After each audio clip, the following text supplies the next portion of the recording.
Então esse vídeo vai ser o primeiro de uma sériezinha que provavelmente vai se estender aí por um bom tempo, onde a gente vai tratar sobre uma das mentes mais brilhantes de toda a história da humanidade, que é o próprio Adam Smith, né? Aí que, como filósofo e economista, é um dos mais importantes, principalmente para o liberalismo clássico, certo?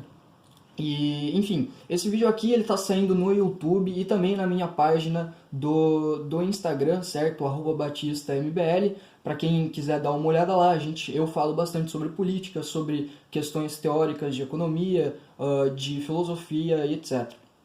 E para quem está assistindo no YouTube também, para quem está assistindo no Instagram também dá uma olhada lá no canal do Movimento Brasil Livre de Santa Catarina e é só você digitar lá MBLSC que você vai achar facilmente, dá uma olhada lá nos vídeos e nas lives que a gente faz bastante por lá, certo?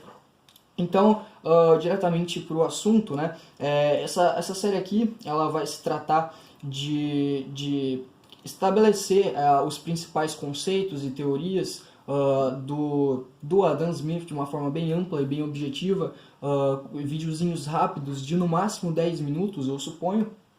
E primeiramente a gente vai fazer esse vídeo aqui então para introduzir um pouco a vida do autor, para a gente saber em qual contexto histórico mais ou menos que ele está inserido, certo? Então ele nasce lá em 1723, né, na Escócia. Então já tendo em mente que se trata então de um contexto histórico anterior à Revolução Francesa, certo? Que foi lá em 1789 e que é considerada o marco, né, entre a forma de organização social feudal e a forma de organização social capitalista, certo? Então a gente vê aí um momento que é anterior ao capitalismo.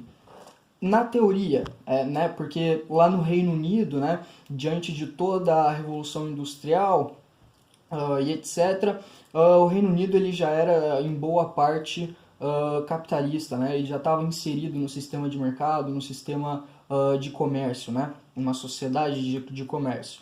Então, é uma exceção à parte e é justamente aí que começa a se desenvolver todas as teorias do nosso filósofo e economista, certo? Então, aos 14 anos de idade, ele ingressa na Universidade de Glasgow, certo? Lá em 1759, ele lança a obra Teoria dos Sentimentos Morais, que, de um ponto de vista filosófico, né, é a obra mais importante do filósofo, né? E aí, encontro com as teorias com os fisiocratas, né? Ele acaba desenvolvendo um certo interesse pela economia, etc. E lá em 1776 ele vai lançar então a obra A Riqueza das Nações, que é considerada a obra mais importante do nosso autor e que por muitos é considerada também a primeira obra de estudos econômicos da história, né? Considerada também que a obra é para a economia o que é o Princípios Matemáticos de Isaac Newton, né? Para a física, certo? Então, A Riqueza das Nações, que é esse livro aqui que a gente vai usar como base para toda a nossa série aqui, para apresentar os principais conceitos. É um livro bem extenso, uma obra bem extensa de quase 800 páginas e que na realidade se trata de um compilado, né, de 5 obras e a gente vai aqui estar dissecando a obra e apresentando aqui no canal de forma bem rápida, de forma bem objetiva, etc. E, enfim, ele, além disso, ele fundou também a sociedade erudita, né, a Select Society, que incluía vários políticos e economistas de renome, né, como o próprio David Hume, né, lá da guilhotina de Hume, etc. E é bom a gente ter em mente também que que Adam Smith ele foi muito influenciado, né, por empiristas, né? O próprio David Hume é considerado um dos maiores empiristas da história e como Adam Smith é um liberal, né? Ele também muito influenciado pelo pai do liberalismo, né, John Locke, que também é considerado um dos maiores empiristas da história.